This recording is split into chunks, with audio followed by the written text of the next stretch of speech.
All right, YouTube. When I analyzed the Brexit polling from YouGov before, a lot of people seemed confused. They thought that the 83% was the odds of staying in the European Union. That was never true then, and it's even less true now. We now have new polling that was conducted by telephone. Now, YouGov, what it pointed out was that these telephone polls favor staying in because of the kind of people that are using the landline phones that they're actually contacting. I guess maybe being older, more resistant to change, I just want to keep the status quo going. They also fail to compensate for the fact that it is probably the case that those that want out of the EU are a little bit more fervent. I don't take that into consideration because it would be stupid to get your hopes up. If you got 50-50 polling, you've got 50-50 polling. But now it looks like Brexit is ahead with 52% of the polling, with 47% staying in. This is another reason to be optimistic. If you happen to be one of those who wants the UK to actually survive and not be absorbed into an eventual fated superstate, which is exactly what the founders of the EU intended in the first place, which is why they're continuously strangulating the EU with more bureaucracy, which was something that they talked about wanting to do all along many decades ago. If you want the UK to be independent and have the capability to control its own destiny, if the people of the UK want that, you have to leave the EU. I will point out again, this is not just about the UK anymore. This is you can look at the mainstream news, whether it's from Europe or the US, it doesn't really matter. What are they saying? If the UK, whether the UK leaves or not at this point, the EU is shaky at best. If the UK leaves, it could fracture the whole thing. The people of the United Kingdom right now are in the envious position of being able to determine the course of the entire European continent, not just their own borders.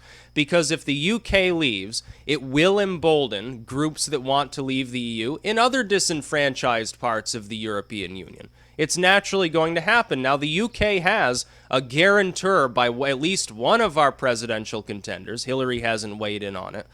That if the UK does leave, it's not going to fuck you with trade with the US. Hell, you'll probably get favored trade status because it'll be easier to deal with a country that's not under 1,000 piles of bureaucracy. So don't worry about Obama. He's the outgoing. I don't think people in Europe quite realize yet. Obama's not going to be like dictator for life of the United States. We have elections over here. Yeah, we're a democracy. I know that people in Europe often think that we eat nothing but bacon, we're all like fucking fat, and we carry assault rifles around all day when we go to Walmart or something like that. That's just not the case. We actually are a functioning representative democracy, whether you want to admit it or not. Now, one of our presidential contenders doesn't give a shit if you leave the EU, and doesn't see that as a problem. The other one hasn't weighed in on it. The only person who has is buddy-buddy with David Cameron. Despite supposedly being a leftist over here, he's partnering with someone who supposedly is quite far to the right by British standards. And you have these two constantly talking about all the horrible things that will happen if the UK leaves the EU. Like before the UK joined the EU, it must have been tribal barbarian land. There was no industry and people walked around in rags they had like dirt floored wooden huts and shit. Is that what you actually believe? Why don't you ask your like grandparents or even your parents who are like pre-EU era if that was how things were in the UK? Now, I think you'll find things were probably quite a bit better off at the time because the UK wasn't getting fucked up by the EU's bureaucracy. There are very few states in the European Union that actually do benefit from being in it, Germany primarily. You know why they're sowing this campaign and why Obama got involved? Obama doesn't really give a shit about Cameron. He's sort of buddy-buddy. They probably go fuck children together or something like all these weirdos do. But ultimately, it's about his ties with Merkel, with America, the United States ties with the German economy. Merkel and Germany are terrified the UK will leave because it will fuck their own productivity. Their export-driven economy will go under. This will cause very quickly the collapse of the entire European experiment. The European Union should not try to become United States 2.0. It is simply not capable of doing so. You are too densely populated. You hit your density too early. You don't have access to the same type of resources we do in the United States. You were not founded upon an expansive manifest destiny, continent-wide, singular, homogenized culture, you are based on the ethnostate system. You don't have the ability to assimilate foreigners as quickly. You may not like that fact. You may think that it makes someone xenophobic for pointing it out, but that's just the fucking way it is. And traditionally, the European states barely got along with each other at the best of times. Now, nobody is saying collapse Europe, go back to like interwar period and start another great brothers war or something. Nobody's suggesting. You think that the Germans tomorrow, if the UK were out of the EU, would suddenly invade Poland or something? It's just not going to happen. People are too worried about Russia, and they're really too worried about their own internal borders right now. That's why the so-called far right is rising all across Europe. That's why somebody who is a member of what was once a post-Nazi era Teutonic party got almost 50% of the vote in Austria just recently. That's why that happened. And it's going to keep fucking happening. It's not going to stop. If the UK votes to remain in the EU, all it's going to do is prolong the suffering of the UK and everybody else in Europe other than the German industrialists, who are the ones primarily benefiting from this. You might as well call the EU the Fourth Reich, because that is what it has devolved into. That wasn't the purpose. The purpose was, let's be together, let's, do away with these visa things, we should be able to travel all over Europe. We're all Europeans, who gives a fuck?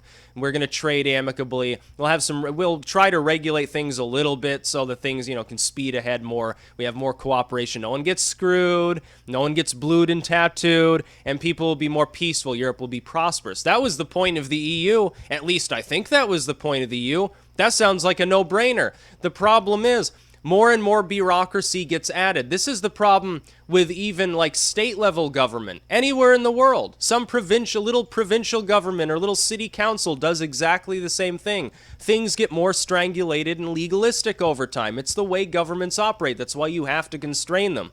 Hell, we barely can make headway here, and we've got a constitution that far more easily constrains our government than the average European nation does.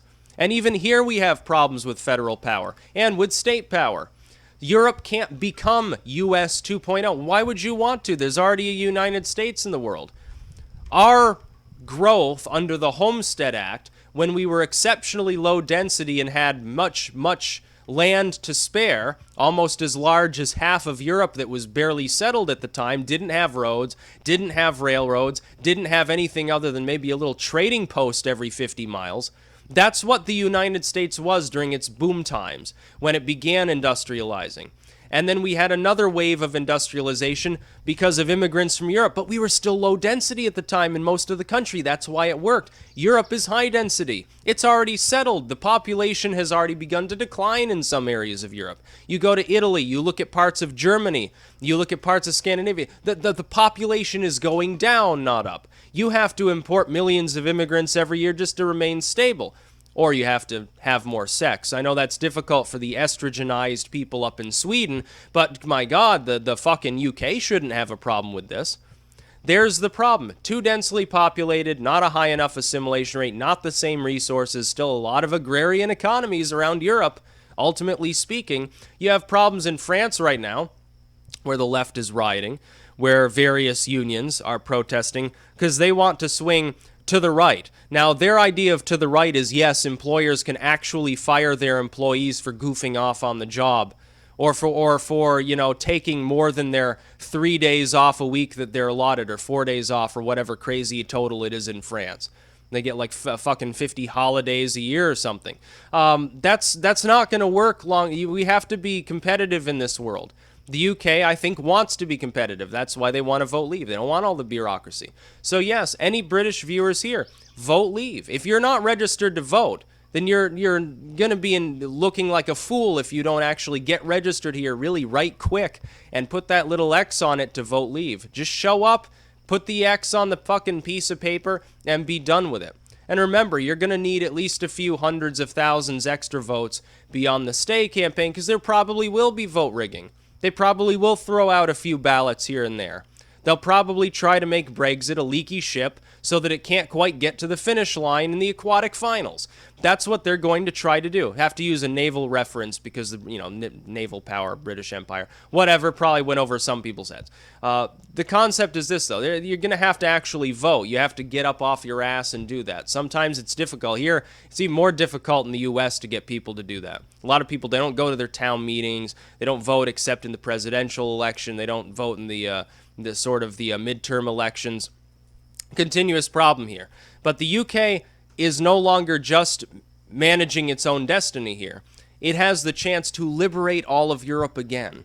I would think that's a reason to bond together and go and vote for a Brexit. It's a good idea. It's not going to screw the UK. All these things Cameron is ranting about, that's because he wants to be part of a global authority. He doesn't want to just be a UK politician. He wants to have a Europe-wide presence. And he'll miss that. He'll miss being able to embezzle money from other groups of people as well, while visiting visa-free hookers in Eastern Europe. That's probably what he does. Of course, didn't he beat off into a dead pig at one point when he was in college or something? They had a big laugh about that he was like a pig fucker or something. I can imagine it. David Cameron's a jack-off. He looks just like Ted Cruz, butterface. He's got the sort of slightly balding hair. He looks older than he actually is. Why would you want to listen to this doofus? Why would you listen to the Labour Party over there either? They're doofuses too. They're basically saying the same thing. No, you should vote leave. Yeah, it's not going to screw the UK. It's sad because, I'm of predominantly, not fully, but predominantly English heritage. So I'm like looking at Warwick Castle and all of these things, all this the architecture and the culture over there, and I just see it getting inundated by a bunch of Europeanization. Europeanization is stupid. The concept that these cultures should subjugate themselves and slowly destroy their own cultures to be some homogenized bullshit total. It just doesn't make sense to me. There's plenty to see in Europe already. We don't need like statue of the EU founders, and here's the great placard of the EU. Here's the European statue. It's just a blank block because there's no culture left to actually talk about. It's stupid. You were built on the ethnostate principle, not the principles of the United States and the Americas at large. Totally fucking different. It can't work. It won't work.